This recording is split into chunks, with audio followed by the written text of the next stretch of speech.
Jadi gini, mengapa pesantren itu penting? Karena pesantren itu merupakan salah satu leaders di komunitas. Jadi mereka akan bisa menjadi role model, bisa juga menjadi khalifah atau pemimpin di dalam melakukan transformasi mindset dan perilaku.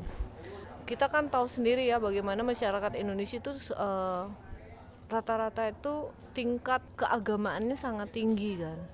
Nah, dengan kita bisa mendorong perubahan untuk melestarikan bumi ini melalui para santri di pesantren-pesantren, ini akan membantu pemerintah Indonesia dalam pengelolaan sampah dan juga mengurangi karbon emisi yang dihasilkan oleh sampah.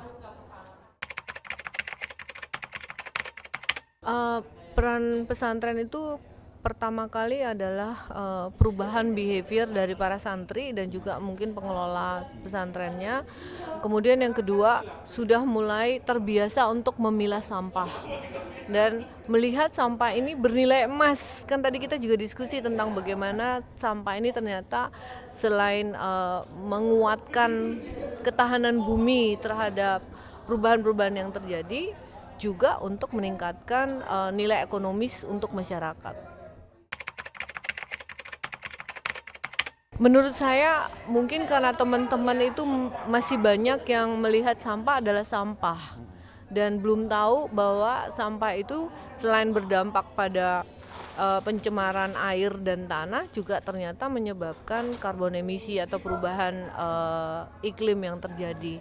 Nah, kalau mereka tahu, seperti tadi kita lihat antusiasme teman-teman yang mendengarkan, bertanya, menyimak, pasti akan ada perubahan ke sana. Saya sih sangat menganjurkan untuk kolaborasi itu benar-benar dilakukan, jadi kolaborasi dan juga melakukan aksi. Kita memilah, kita memproses dan menjadikan bank sampah itu sebagai suatu entitas yang betul-betul punya nilai baik dari sudut lingkungan maupun sosial. Kalau yang Nonahelix itu kan melibatkan beberapa pemangku kepentingan. Salah satunya adalah pemuka agama. Nah, pemuka agama ini kan rata-rata khususnya yang di Islam kan basisnya kan di pesantren ya. Pemuka agama ini seorang leader dan beliau itu biasanya menjadi panutan dari tidak hanya santrinya tapi masyarakat sekitar. Nah, kalau misalkan beliau bisa mendorong perubahan tersebut, insya Allah nanti juga masyarakat semuanya akan ikut sehingga kita dengan mudah melakukan transformasi dalam rangka melestarikan bumi Indonesia. Pola kerjasamanya bisa berbagai macam sih, Mas. Bisa dalam bentuk pelatihan, bisa juga dalam bentuk off-taker dari hasil sampah yang dikumpulkan, kemudian off-taker, bisa juga dalam bentuk pendampingan sampai mereka betul-betul siap untuk pengelolaan sampah.